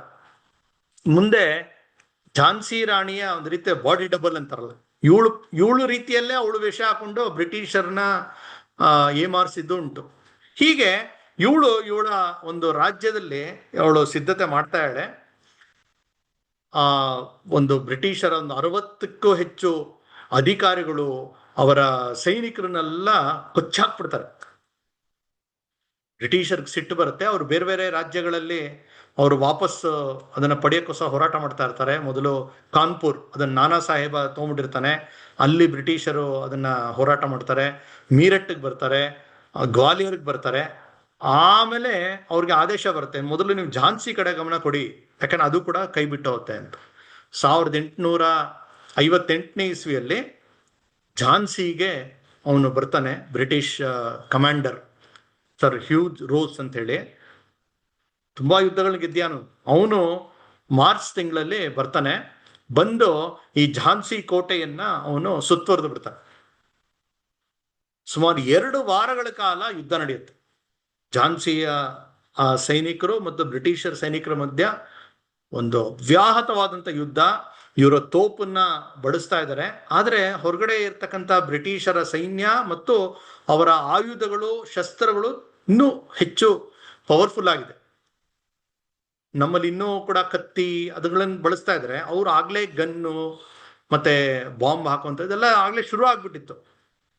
ಅದು ಕೂಡ ನಮ್ಮ ಒಂದು ಹಿನ್ನಡೆ ಕಾರಣ ಅಂತ ಹೇಳ್ಬೋದು. ಸೊ 2 ವಾರಗಳ ಕಾಲ ಯುದ್ಧ ನಡೆಯುತ್ತೆ. ಆ ಯುದ್ಧದಲ್ಲಿ ನಮ್ಮ ಝಾನ್ಸಿ ಕಡೆಯ ಒಂದು ಹಿನ್ನಡೆ ಆಗಕ್ಕೆ ಶುರು ಆಗುತ್ತೆ. ಅವ್ರಿಗೆ ಬ್ರಿಟಿಷರ್ಗೆ ಏನಂದ್ರೆ, ಏನಾರು ಮಾಡಿ ಈ ಝಾನ್ಸಿ ರಾಣಿಯನ್ನು ಹಿಡಿಬೇಕು, ಅವಳನ್ನ ಹಿಡಿದ್ಬಿಟ್ರೆ ಎಲ್ಲವನ್ನೂ ನಾವು ವಶಪಡಿಸ್ಕೋಬಹುದು ಅಂತ ಅವಳ ಮೇಲೆ ಟಾರ್ಗೆಟ್ ಇರುತ್ತೆ. ಸೊ ಹಾಗಾಗಿ ಎಲ್ಲರೂ ಅವಳಿಗೆ ಒಂದು ಸಲಹೆ ಕೊಡ್ತಾರೆ, ನೀನು ಏನಾರು ಮಾಡಿ ಇಲ್ಲಿಂದ ತಪ್ಪಿಸ್ಕೊಂಬಿಡು ಅಂತ. ಪ್ರಾರಂಭದಲ್ಲಿ ಒಪ್ಪಲ್ಲ ಅವಳು ತಾತ್ಯಾ ಟೋಪೆಗೆ ಸಂದೇಶ ಕಳಿಸಿರ್ತಾಳೆ. ಆ ತಾತ್ಯ ಒಂದು 22,000 ಸೈನಿಕರನ್ನು ತಗೊಂಡು ಅವನು ಈ ಕಡೆ ಹೊರಡ್ತಾನೆ. ಈ ಸುದ್ದಿ ಗೊತ್ತಾಗ್ತಾ ಇದ್ದಂಗೆ ಬ್ರಿಟಿಷ್ ಸೈನಿಕರು ಮತ್ತಷ್ಟು ಬಿಗಿ ಮಾಡ್ತಾರೆ, ಆದಷ್ಟು ಬೇಗ ಹಿಡಿದು ಬಿಡಬೇಕು ಇವಳನ್ನ ಅಂತ. ಆ ಸಮಯದಲ್ಲಿ ಒಂದು ರಾತ್ರಿ, ಏಪ್ರಿಲ್ ತಿಂಗಳು, 2 ವಾರ ಕಳೆದು ಬಂದು ಬಿಗಿಯಾದಂಥ ಪಹರೆ ಮಧ್ಯದಲ್ಲಿ ರಾತ್ರಿ ಇವಳು ಆ ಯುದ್ಧ ವೇಷವನ್ನು ಹಾಕೊಂಡು ತನ್ನ ಮಗ, ಚಿಕ್ಕ ಬಾಲಕ ಅವನ್ನ ಬೆನ್ನಿಗೆ ಕಟ್ಕೊಂಡು ತನ್ನ ಪ್ರೀತಿಯ ಕುದುರೆ ಬಾದಲ್ ಅದರ ಮೇಲೆ ಕೂತ್ಕೊಂಡು ಆ ಕೋಟೆಯ ಒಂದು ಬುರ್ಜು, ಒಂದು ಜಾಗದಿಂದ ಅವಳು ಕೆಳಗಡೆ ನೆಗೆದ್ ಬಿಡ್ತಾಳೆ. ಇವತ್ತಿಗೂ ನಮ್ಗೆ ಸಿಗತ್ತೆ, ಯೂಟ್ಯೂಬ್ ಎಲ್ಲ ನೋಡ್ಬೋದು. ಎಷ್ಟು ಎತ್ತರದ, ಸುಮಾರು 20 ಅಡಿ ಎತ್ತರ ಇರ್ಬೋದು ಅದು. ಅಷ್ಟು ಎತ್ತರದಿಂದ ಹಾರಿದಾಳವಳು ರಾತ್ರಿ ಗುಟ್ಟಾಗಿ. ಆ ಹಾರಿದಾಗ ಆ ಕುದುರೆಗೆ ತುಂಬಾ ಗಾಯ ಆಗ್ಬಿಡುತ್ತೆ. ಅದು ಆಗದೇ ಇಲ್ಲ. ತಕ್ಷಣ ಅವಳು ಇನ್ನೊಂದು ಕುದುರೆಗೆ ಬದಲು ಮಾಡಿ, ಹೇಗೆ ರಾಣಾ ಪ್ರತಾಪನ ಚೇತಕ್ಕಿತ್ತೋ ಅದೇ ರೀತಿ ಇವಳು ಜೊತೆ ಇದ್ದಂಥ ಬಾದಲ್ ಸುರಕ್ಷಿತವಾಗಿ ಇಳಿಸಿ ಅದು ಪೂರ್ತಿ ಗಾಯ ಆಗ್ಬಿಡುತ್ತೆ. ಆಮೇಲೆ ಅದು ತೀರ್ಕೊಂಡ್ಬಿಡುತ್ತೆ. ಇವಳು ಇನ್ನೊಂದು ಕುದುರೆಯನ್ನು ಹತ್ತಿ ಅಲ್ಲಿಂದ ತಪ್ಸ್ಕೊಂಡು ಹೋಗ್ತಾರೆ. ಹಿಂದ್ಗಡೆ ಮಗನ್ನ ಕಟ್ಕೊಂಡಿಯಾಳೆ, ಅವಳು ಕತ್ತಿಗಳು ಇಟ್ಕೊಂಡಿಯಾಳೆ, ಜೊತೆಗೆ ಒಂದು ಆಯುಧ 100 ಸೈನಿಕರಿದ್ದಾರೆ. ಅವ್ರು ಅಲ್ಲಿಂದ ವೇಗವಾಗಿ ಹೋಗ್ತಾರೆ. ಯಾಕೆಂದ್ರೆ ಯಾವ ಕ್ಷಣದಲ್ಲಿ ಬ್ರಿಟಿಷರ್ ಗೊತ್ತಾಗ್ಬಿಡ್ತಾರೆ, ಅಟ್ಸ್ಕೊಂಡ್ಬರ್ತಾರೆ, ಗೊತ್ತಾಗೇ ಆಗತ್ತೆ ಅವ್ರಿಗೂ ಗೊತ್ತಾಗತ್ತೆ, ಅಟ್ಸ್ಕೊಂಬರಕ್ಕೆ ಶುರು ಮಾಡ್ತಾರೆ. ಇವಳು ವೇಗವಾಗಿ ಕುದುರೆ ಓಡಿಸ್ಕೊಂಡು ಸೈನ್ಯ ಜೊತೆ ಹೋಗ್ತಾ ಇದ್ದಾಳೆ. 24 ಗಂಟೆಗಳ ಕಾಲ ನಿರಂತರ ಅವ್ರು ಹೋಗಿ ಸುಮಾರು 100 ಮೈಲಿ ದೂರದಲ್ಲಿರ್ತಕ್ಕಂಥ ಕಾಲ್ಪಿ ಅನ್ನುವ ಜಾಗಕ್ಕೆ ತಲುಪ್ತಾಳೆ. ಅಲ್ಲಿ ತಾತ್ಯಾ ಟೋಪೆಯನ್ನು ಅವಳು ಸೇರ್ಕೊಳ್ತಾಳೆ. ಅಲ್ಲಿ ಅವಳ ಸೈನ್ಯ, ತಾತ್ಯಾ ಸೈನ್ಯ ಸೇರಿ ಅಲ್ಲೇ ಪಕ್ಕದ ಗ್ವಾಲಿಯರ್ ಸಂಸ್ಥಾನ, ಅವರು ಸ್ವಲ್ಪ ಮುಂಚೆಯಿಂದ ಬ್ರಿಟಿಷರ್ಗೆ ಒಂದು ರೀತಿಯ ಗುಲಾಮ್ ರೀತಿ ಅವ್ರಿಗೆ ಸಪೋರ್ಟ್ ಮಾಡ್ತಾ ಇರ್ತಾರೆ. ಆ ಸಿಂಧ್ಯಾನ ಒದ್ದೋಡಿಸಿ ಆ ಗ್ವಾಲಿಯರ್ನ ವಶಪಡಿಸ್ಕೊಳ್ತಾರೆ. ಅಲ್ಲಿ ಮತ್ತೆ ಬ್ರಿಟಿಷರ ಒಂದು ಸೈನ್ಯ ಅಲ್ಲಿ ಬರುತ್ತೆ. ಅಲ್ಲಿ ಯುದ್ಧ ಮಾಡ್ತಾ ಇವರ ಯುದ್ಧ ಮುಂದುವರಿಯುತ್ತೆ. ಆ ಯುದ್ಧ ಎಷ್ಟು ದಿನ ನಡೆದಿದೆ, ಎಲ್ಲೋ ಹಿಂದೇಟ ಆಗುತ್ತೆ, ಮತ್ತೆ ಇವರು ತಲೆಮರೆಸ್ಕೊಳ್ತಾರೆ, ಮತ್ತೆ ಸೈನ್ಯ ತಗೊಂಡ್ಬರ್ತಾರೆ. ಬ್ರಿಟಿಷರ್ಗೆ ಅರ್ಥನೇ ಆಗ್ತಾ ಇಲ್ಲ, ಎಲ್ಲಿಂದ ಇವ್ರಿಗೆ ಆ ಎನರ್ಜಿ ಇದೆ, ಎಲ್ಲಿಂದ ಬರ್ತಾ ಇದೆ ಇವ್ರಿಗೆ ಆ ಶಕ್ತಿ, ಉತ್ಸಾಹ. ಬ್ರಿಟಿಷರ್ಗೆ ಮಾತ್ರ ಅರ್ಥನೇ ಆಗ್ತಾ ಇಲ್ಲ. ಯಾಕಂದ್ರೆ ಎಲ್ಲರೂ ತನ್ನ ಪ್ರಾಣ ಉಳಿಸ್ಕೊಳ್ಳೋಕ್ಕೋಸ್ಕರ ಪ್ರಯತ್ನ ಮಾಡ್ತಾರೆ, ಆದ್ರೆ ಇವರು ಪ್ರಾಣದ ಹಂಗೆ ಇಲ್ಲ. ಇವಳು ಆ ಕೋಟೆಯಿಂದ ಹೊರಡಬೇಕಾದ್ರೆ ಕೆಲವ್ರು ಹೇಳ್ತಾರೆ, ನಾವ್ ಯಾಕೆ ಒಂದು ಸಂಧಾನ ತರ ಮಾಡ್ಕೊಂಡ್ಬಿಡಬಾರ್ದು ಅಂತ. ಇವಳು ಕೋಟೆಯಿಂದ ಹೊರಡಕ್ ಮುಂಚೆ ಆ ವಿಚಾರ ಬಂದಾಗ ಅವಳು ಹೇಳ್ತಾಳೆ, ಕೃಷ್ಣ ಭಗವದ್ಗೀತೆಯಲ್ಲಿ ಏನ್ ಹೇಳಿದಾನೆ ನಮ್ಗೆ, ಹತೋವಾ ಪ್ರಾಪ್ಯಸಿ ಸ್ವರ್ಗಂ ಜಿತ್ವಾವಾ ಭೋಕ್ಷಸೆ ಮಹಿಂ. ಗೆದ್ರೆ ಸಾಮ್ರಾಜ್ಯ ನಮ್ದೆ, ಅತ್ಯಂತ ಹೆಮ್ಮೆಯಿಂದ ಸ್ವಾಭಿಮಾನದಿಂದ ನಮ್ಮ ಬದುಕು ನಡೆಸೋಣ. ಸತ್ರೆ ನಮ್ ವೀರ ಸ್ವರ್ಗ ಸಿಗತ್ತೆ. ಅದು ಬಿಟ್ಟು ಹೇಡಿ ತರ ಗುಲಾಮ್ರ ಜೊತೆ ನಾವು ಸಂಧಾನ ಮಾಡ್ಕೊಂಡ್ವಿ ಅಂತ ಹೇಳಿದ್ರೆ ರಾಜ್ಯನೂ ಸಿಗಲ್ಲ, ಸ್ವಾಭಿಮಾನನೂ ಇಲ್ಲ, ನರಕ ನಮಗೆ. ಅಂದ್ರೆ ಬದುಕು ಅಂದ್ರೆ ಏನು ಅಂತ ನಮ್ಮ ಹಿಂದೂ ಸಂಸ್ಕೃತಿಯಲ್ಲಿ ವರ್ಣಿಸಿದೆ. ಅಕ್ಷರಶಃ ಅದನ್ನ ಅವಳು ತನ್ನ ಜೀವನದಲ್ಲಿ ನಡೆದು ತೋರಿಸಿದ್ದಾಳೆ. ಹಾಗಾಗಿ ಆ ಒಂದು ಏನು ಆ ಹೋರಾಟ ಮಾಡ್ತಾ ಇದ್ದಾರೆ, ಅವರ ಕಿಚ್ಚು ಹೇಗಿತ್ತು ಅಂತ ಹೇಳಿದ್ರೆ ಬ್ರಿಟಿಷರಿಗೆ ಅದು ಕಲ್ಪನೆ ಮಾಡ್ಕೊಳಕ ಆಗ್ತಾ ಇರಲ್ಲ. ಅವ್ರಿಗೆ ಏನಾರು ಮಾಡಿ ಈ ನಾಯಕ ಮಣಿಯನ್ನ ತಡಿಬೇಕು ಅಂತ. ಬ್ರಿಟಿಷರ ಒಂದು ದೊಡ್ಡ ಸೈನ್ಯ ಸುತ್ತುವರೆದು ಬಿಟ್ಟಿದೆ. ಇವಳು ಹೋರಾಟ ಮಾಡ್ತಾನೆ ಇದ್ದಾಳೆ. ಜೂನ್ 18ನೇ ತಾರೀಕು ಅಂದ್ರೆ ನಿನ್ನೆಗೆ ಅವಳ ಬಲಿದಾನ ದಿನ. ಆ ದಿನ ಬರುತ್ತೆ, ಮೈಕೈಯೆಲ್ಲ ರಕ್ತ ಸಿಕ್ತ ಆಗ್ಬಿಟ್ಟಿದೆ. ಎಷ್ಟೋ ದಿವಸದಿಂದ ಆ ದೇಹ ವಿಶ್ರಾಂತಿನೇ ಕಂಡಿಲ್ಲ. ಆದ್ರೆ ಅವಳ ಉತ್ಸಾಹ, ಅವಳ ಛಲ ಅದ್ಯಾವುದು ಕಡಿಮೆ ಆಗೇ ಇಲ್ಲ. ಇವಳು ಒಂದ್ ಕಡೆ ಹೀಗೆ ತಪ್ಪಿಸ್ಕೊಂಡು ಹೋಗ್ತಾ ಇದ್ದಾಳೆ. ಹಿಂದೆಯಿಂದ ಒಂದು ಅದಕ್ಕೆ ಮುಂಚೆ ಅವಳು ಯುದ್ಧ ಮಾಡ್ತಾ ಇದ್ದನ್ನ ಬ್ರಿಟಿಷ್ ಒಬ್ಬ ಅಧಿಕಾರಿ ವರ್ಣನೆ ಮಾಡ್ತಾನೆ. ಅವಳು ಹೆಂಗ್ ಯುದ್ಧ ಮಾಡ್ತಾ ಇದ್ಲು ಅಂದ್ರೆ, ಅವಳಿಗೆ ಒಂದ್ ಕೈಯಲ್ಲಿ ಕತ್ತಿ ಯುದ್ಧ ಮಾಡ್ತಾ ಇದ್ದಾಳೆ, ಸಾಕಾಗ್ತಾ ಇಲ್ಲ ಅವಳಿಗೆ, ಯಾಕಂದ್ರೆ ಅಷ್ಟು ಜನ ಶತ್ರುಗಳಿದ್ದಾರೆ. ಕಡೆಗೆ ಅವಳು ಏನ್ ಮಾಡ್ತಾಳೆ ಅಂದ್ರೆ, ಆ ಕುದುರೆಯ ಒಂದು ಲಗಾಮನ್ನ ಬಾಯಲ್ಲಿ ಕಚ್ಕೊಂಡು, ಹಲ್ಲಲ್ಲಿ ಕಚ್ಕೊಂಡು, ಅವಾಗ ಎರಡು ಕೈ ಸಿಗತ್ತೆ, ಎರಡೂ ಕೈಯನ್ನ ಕತ್ತಿ ತಗೊಂಡು ಅವಳು ಆ ಕುದುರೆಯನ್ನ ಕಂಟ್ರೋಲ್ ಮಾಡ್ತಾ ಇದ್ದಾಳೆ, ಜೊತೆಗೆ ಎರಡು ಕೈಯಲ್ಲಿ ಶತ್ರುಗಳ ರುಂಡವನ್ನ ಚೆಂಡಾಡ್ತಾ ಇದ್ದಾಳೆ. ಈ ದೃಶ್ಯವನ್ನ ಬ್ರಿಟಿಷ್ ಅಧಿಕಾರಿ ದಾಖಲೆ ಮಾಡಿಯಾನೆ. ಅವ್ನು ಸ್ವಲ್ಪ ಹೊತ್ತು ನೋಡ್ತಾ ನಿಂತ್ಕೊಂಡ್ಬಿಟ್ನಂತೆ, ಯಾರಿದು ಅಂತ, ಈ ರೀತಿ ಹೋರಾಟ ಮಾಡ್ತಾ ಇದ್ದಾಳೆ ಅಂತ. ಎರಡೂ ಕೈಯಲ್ಲಿ ಒಂದೊಂಥರ ಸಾಕ್ಷಾತ್ ದುರ್ಗೆ ಇದ್ದಂಗೆ ಆ ಶತ್ರುಗಳ ಒಂದು ಸಂಹಾರ ಮಾಡ್ತಾ ಇದ್ದಾಳೆ. ಅದಾದ್ಮೇಲೆ ಅವಳು ಹೋಗ್ತಾ ಇರ್ಬೇಕಾರೆ ದೂರದಿಂದ ಅಟ್ಟಿಸ್ಕೊಂಡ್ ಬರ್ತಾ ಇದ್ದಾರೆ. ಒಂದು ಗುಂಡು ಬಂದು ಅವಳಿಗೆ ಬೀಳತ್ತೆ, ಸಾಕಷ್ಟು ಏಟ್ ಬಿದ್ದಿದೆ, ಕಣ್ಣತ್ರ ಬೆನ್ನಿಗೆ ಎಲ್ಲ ಬಿದ್ದಿದೆ. ಅವಳಿಗೆ ಅನ್ಸಕ್ ಶುರು ಆಗುತ್ತೆ, ಇನ್ನು ನಾನು ಉಳಿಯಲ್ಲ ಅಂತ ಗೊತ್ತಾಗ್ಬಿಡುತ್ತೆ. ಮೈಕೈ ಎಲ್ಲ ಛಿದ್ರ ಆಗ್ಬಿಟ್ಟಿದೆ. ವೇಗವಾಗಿ ಕುದುರೆಯನ್ನ ಓಡಿಸ್ಕೊಂಡು ಬಂದು ಒಂದು ಒಂದು ಸಣ್ಣ ಕುಟೀರ ಇರುತ್ತೆ, ಯಾರೊಬ್ಬ ಸಾಧು ಇರ್ತಾನೆ, ಆ ಜಾಗಕ್ಕೆ ಬರ್ತಾಳೆ. ಇವಳು ಜೊತೆಗಾರರು ಬರ್ತಾ ಇದ್ದಾರೆ ಹಿಂದ್ಗಡೆಯಿಂದ. ಅವಳು ಅಲ್ಲಿ ಬರ್ತಾಳೆ. ಅಲ್ಲಿ ಬಂದು ದಪ್ಪ ಅಂತ ಬೀಳ್ತಾಳೆ.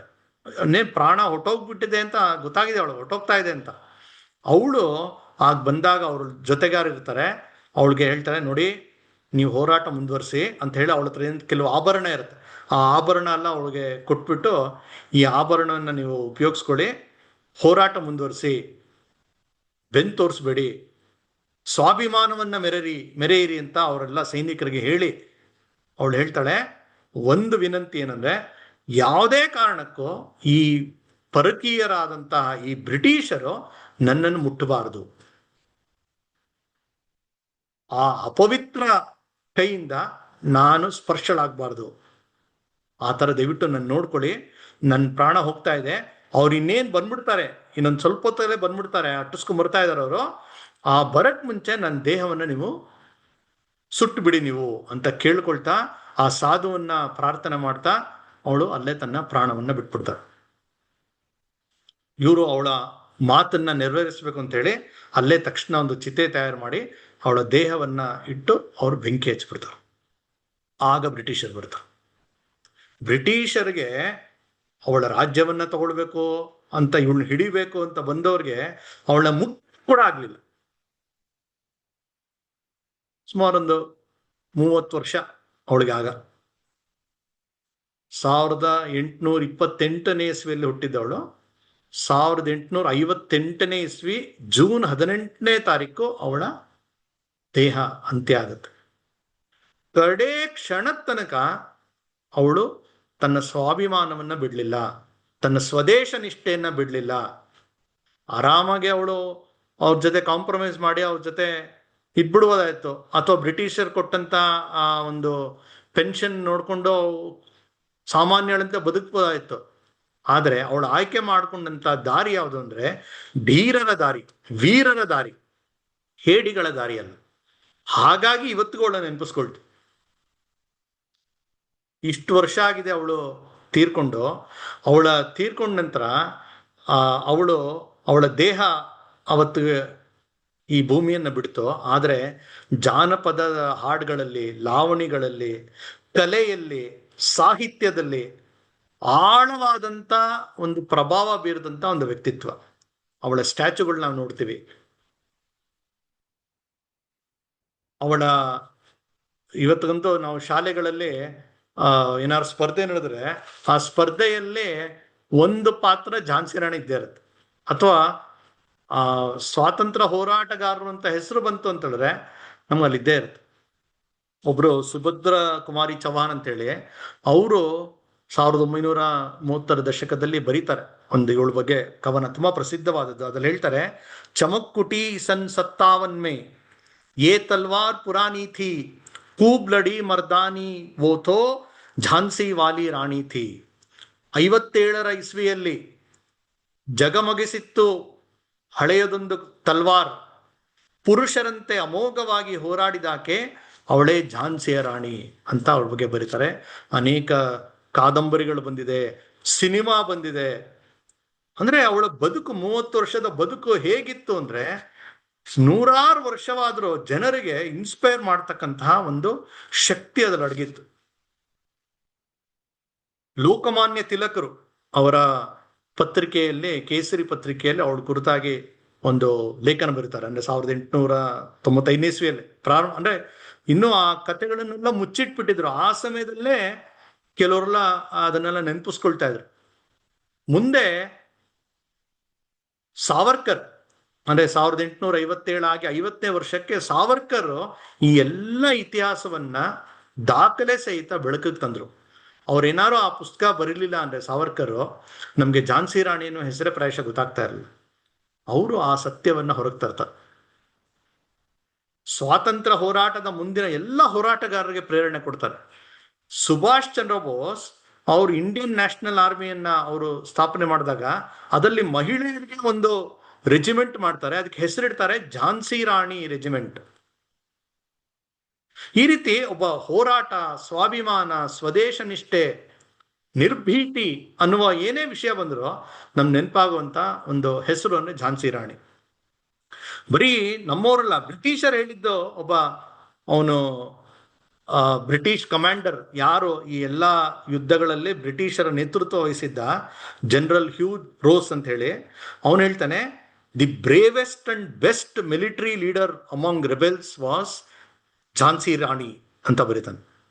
ಇನ್ನೊಬ್ಬ ಕಾರ್ನೆಟ್ ಕಾಂಬೆ ಅಂತ ಹೇಳಿ, ಅವನು ತನ್ನ ಮನೆಗೆ ಬರೆದಂತ ಪತ್ರದಲ್ಲೇ ಒಂದು ಮಾತು ಹೇಳ್ತಾನೆ, we were fortunate that rest of the male were not like Jhansi Rani ಅಂತ.